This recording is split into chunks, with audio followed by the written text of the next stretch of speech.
بسم اللہ الرحمن الرحیم۔ جماعت نہم کے عزیز طلبہ و طالبات، السلام علیکم۔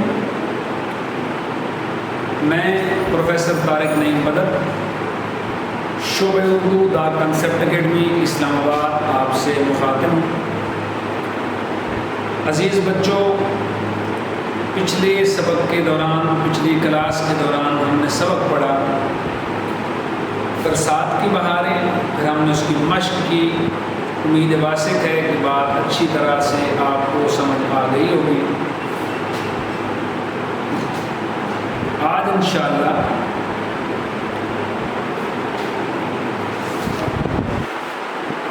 ہم ایک نیا سبق شروع کریں گے، اور وہ نیا سبق ہے پنچایت۔ صفحہ نمبر آپ نکال لیں 35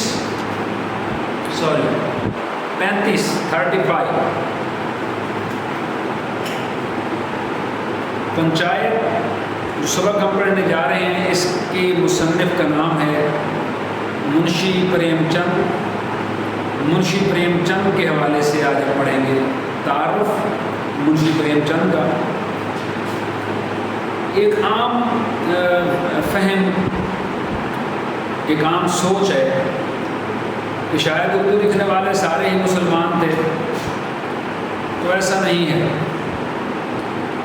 کچھ لوگ ایسے تھے جو غیر مسلم، جن میں رابندر ناتھ ٹیگور کا نام بہت اعلیٰ ہے، امرتا پریتم کا نام بہت اعلیٰ ہے، منشی پریم چند ہیں، بہت سارے ایسے اور بھی نام موجود ہیں جو مسلمان نہیں تھے، لیکن ان لوگوں نے اردو کی بڑی عظیم خدمت کی۔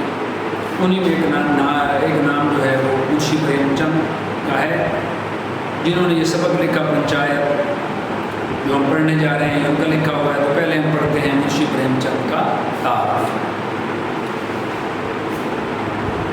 آپ کی پیدائش 1880 کی ہے اور آپ 1936 میں فوت ہوئے۔ پریم چند کا اصل نام دھن پت رائے تھا۔ پریم چند جو ہے یہ ان کا قلمی نام ہے، اصل نام ان کا دھن پت رائے تھا۔ یاد رکھیے، اس طرح کے سوال پیپر میں آ سکتے ہیں۔ منشی پریم چند کا اصل نام کیا تھا، نیچے آپشن دیے ہوتے ہیں، اور آپ نے درست جو آپشن دیے ہوتے ہیں اس میں سے درست آپشن کا آپ نے انتخاب کرنا۔ ضلع بنارس کے ایک گاؤں ملھی میں پیدا ہوئے۔ بنارس انڈیا کا شہر ہے، بھارت کا شہر ہے، اس کا ایک گاؤں ہے چھوٹا سا ملھی، وہ جگہ آپ کی جائے پیدائش ہے۔ والد منشی عجائب لال ڈاکخانے میں ملازم تھے، یہ والد صاحب تھے، وہ محکمہ ڈاک میں ملازم تھے۔ میٹرک کا امتحان پاس کرنے کے بعد ایک سکول میں مدرس ہو گئے۔ مدرس سے مراد ہے درس دینے والا، معنی استاد۔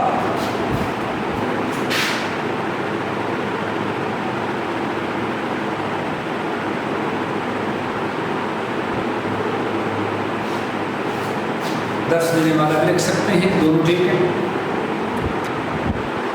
1900 میں گورنمنٹ مڈل سکول سے سرکاری ملازمت کا آغاز کیا، یعنی 1900 میں گورنمنٹ مڈل سکول میں آپ کی ملازمت ہوگی اور آپ سرکاری ملازم ہو گئے، سرکاری اسکول ٹیچر ہو گئے۔ ملازمت کے ساتھ ساتھ تعلیم حاصل کرنے کا سلسلہ جاری رکھا، چنانچہ 1919 میں الہ آباد یونیورسٹی سے BA کر لیا۔ الہ آباد یونیورسٹی بھی انڈیا میں موجود ہے، بھارت میں موجود ہے، وہاں سے آپ نے BA کیا۔ 1921 میں ملازمت سے استعفیٰ دے دیا اور مکمل طور پر علمی اور ادبی کاموں میں مشغول ہو۔ آپ کا جو لگاؤ تھا وہ ادب کے ساتھ تھا، نثر لکھتے تھے، مضامین لکھتے، کہانیاں لکھتے۔ تو 1921 تک آپ نے سرکاری ملازمت کی، اس کے بعد استعفیٰ دے دیا۔ اس دوران تعلیم بھی اپنی اس حوالے سے بڑی اعلیٰ تعلیم حاصل کی، BA کیا، اور استعفیٰ دینے کے بعد مکمل طور پر جو ہے وہ علمی کاموں کی طرف، ادبی کاموں کی طرف متوجہ ہوئے اور مکمل طور پر اس میں مشغول ہوئے۔ 1936 میں انجمن ترقی پسند مصنفین کے پہلے اجلاس کی صدارت کی۔ یہ ایک تنظیم تھی جو ترقی پسند مصنفین پہ مشتمل تھی، اور ان کی جو کہہ لیں سوچ تھی، خواہش تھی، وہ یہ تھی کہ روایت سے نکلا جائے، پرانی باتوں کو چھوڑ دیا جائے، جدیدیت کو اپنایا جائے۔ تو مصنفین کی جو انجمن تھی، ترقی پسند مصنفین کی، اس کے پہلے اجلاس کی آپ نے صدارت فرمائی، اور اسی سال آپ بنارس میں ہی فوت ہوئے اور بنارس میں ہی آپ دفن ہوئے۔ یہ تو تھی ان کی مختصر زندگی کے حوالے سے بات چیت۔ اب ہم آ جاتے ہیں ان کی کتابوں پہ اور اسلوب بیان کی طرف۔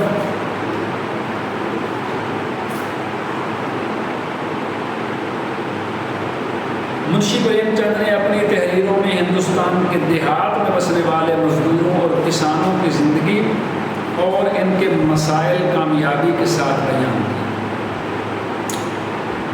مانی منشی پریم چند کی جو ادبی زندگی ہے، اور انہوں نے جس طرف زیادہ توجہ کی، زیادہ محنت کی، زیادہ فوکس کیا، وہ دیہاتوں میں رہنے والے غریب مزدور لوگ، دیہاتوں میں رہنے والے کسان، ان کے موضوع کا بڑا حصہ ہے۔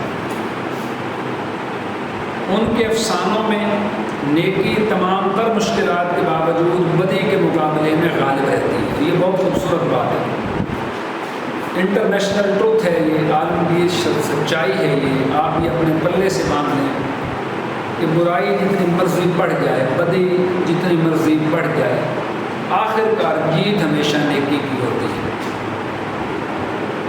وہی بات یہاں پہ بیان کی کہ پریم چند کے افسانوں کو پڑھ کے یہ لگتا ہے، یہ محسوس ہوتا ہے کہ ان کی جو سوچ ہے وہ بڑی مثبت تھی، بدی کو برا سمجھتے، نیکی کا ساتھ دیتے، اور نیکی کو ہمیشہ ان کے افسانوں میں ہمیشہ جیت ہوئی ہے، نیکی کبھی ہارتی نہیں۔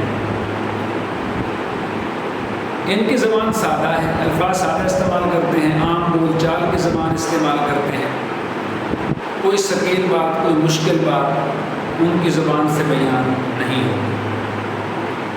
انہوں نے مقامی واقعات اور حقائق کا موضوع بنا کر تحریروں میں مقامی رنگ بھی پیدا کیا ہے، یعنی ان کی جو زباندانی ہے اس میں مقامی زبانوں کی جھلک بھی ہے، اور انہوں نے مقامی زبانوں کو بھی اپنے انداز بیان میں، اپنے زبان میں یعنی اردو میں استعمال کرنے کی کوشش کی ہے، جس سے اس علاقے کی زبان کا ذرا سا رنگ، ذرا سا ٹچ بھی نظر آتا ہے، جس علاقے کے حوالے سے انہوں نے اپنے افسانے میں بات کی۔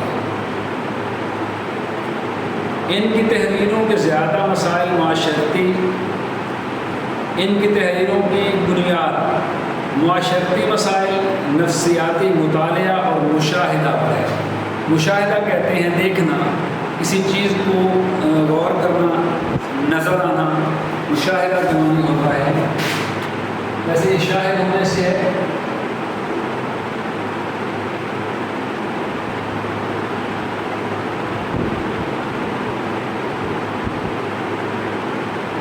نظارہ کرنا، دیکھنا، یعنی ان کی جو تحریریں ہیں، اور انہوں نے اپنے تحریروں میں جو معاشرے کے مسائل بیان کی ہیں، جو نفسیاتی مسائل بیان کیے ہیں، وہ عام طور پہ انہوں نے اپنے ذاتی مشاہدے کے حوالے سے بیان کیے۔ جو کچھ انہوں نے دیکھا وہ انہوں نے منوان اپنی تحریروں میں بیان کرنے کی کوشش کی ہے، جس سے ہمیں معاشرے کے مسائل اور نفسیاتی مطالعے کو سمجھنے میں آسانی ہوتی ہے۔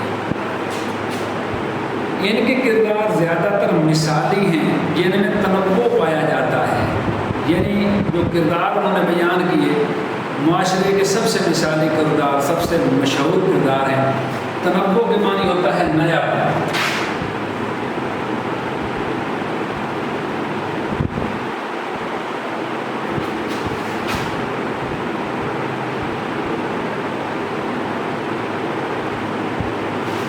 یعنی ہمیں ان کی ہر افسانے میں، ان کے ہر افسانے میں ہمیں جو کردار ملتے ہیں وہ مثالی خصوصیات کے حامل ہوتے ہیں، اور ہر افسانے میں ایک نیا پن ہے، نئی بات ہے، وہ بار بار انہیں باتوں کو دہراتے نہیں ہیں، اور ان کی تحریریں طبیعت پر بوجھ نہیں بنتی۔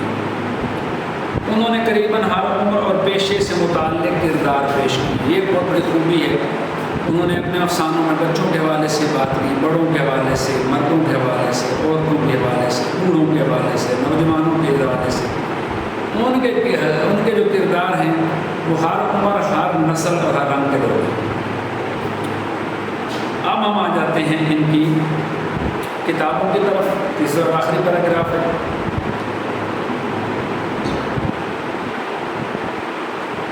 پریم چند کا شمار اردو کے اولین افسانہ نگاروں میں ہوتا ہے. اولین کے معنی پہلے، یعنی جو لوگ جنہوں نے شروع میں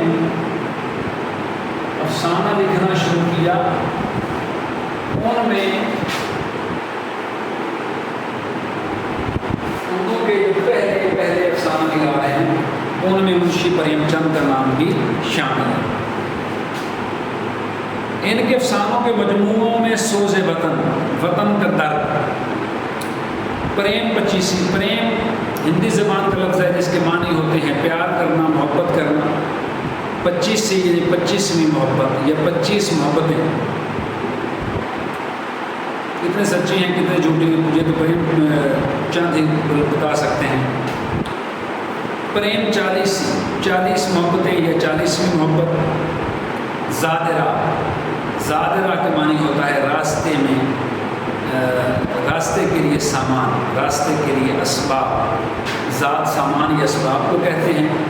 معنی جس وقت ہم کہیں پہ جا رہے ہوتے ہیں، کہیں پکنک پہ جا رہے ہوتے ہیں، کہیں سفر پہ جا رہے ہوتے ہیں، کسی کام سے جا رہے ہوتے ہیں، تو اگر ہم نے وہاں رہنا ہوتا ہے تو ہم اس کے لیے کپڑے کا بندوبست کرتے ہیں. لوگ کپڑوں کو ساتھ لے کے جاتے ہیں. راستے کے لیے کرائے کا بندوبست کرتے ہیں، گاڑی کا بندوبست کرتے ہیں. یہ سارے کام جو ہم سفر کے حوالے سے کرتے ہیں وہ سارے کے سارے ذات راہ کہلاتے ہیں. کھانے کا بندوبست کرتے ہیں وغیرہ وغیرہ. اور واردات زیادہ اہم. یہ ان کے چند افسانے ہیں، مجموعے ہیں.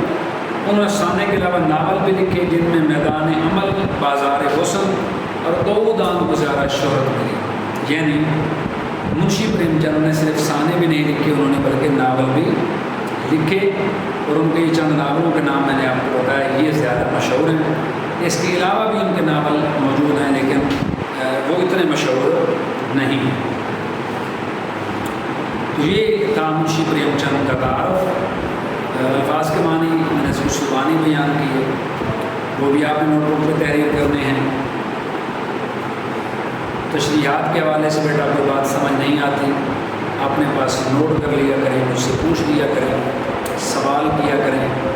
کوئی بات مشکل لگے، کوئی تشریح طلب لگے تو وہ پوچھا کریں. تو جہاں پہ ہم آپ کے تمام تر سوالوں کے جواب دینے کے لیے موجود ہیں. تو جو سبق ہے پنچایت، اس کا مرکزی خیال بتا دیتا ہوں. کوئی بات کہ نیکی ہمیشہ بدی کے مقابلے میں غالب رہتی ہے، جنہیں نیکی ہمیشہ جیتتی ہے. دو دوستوں کا قصہ ہے.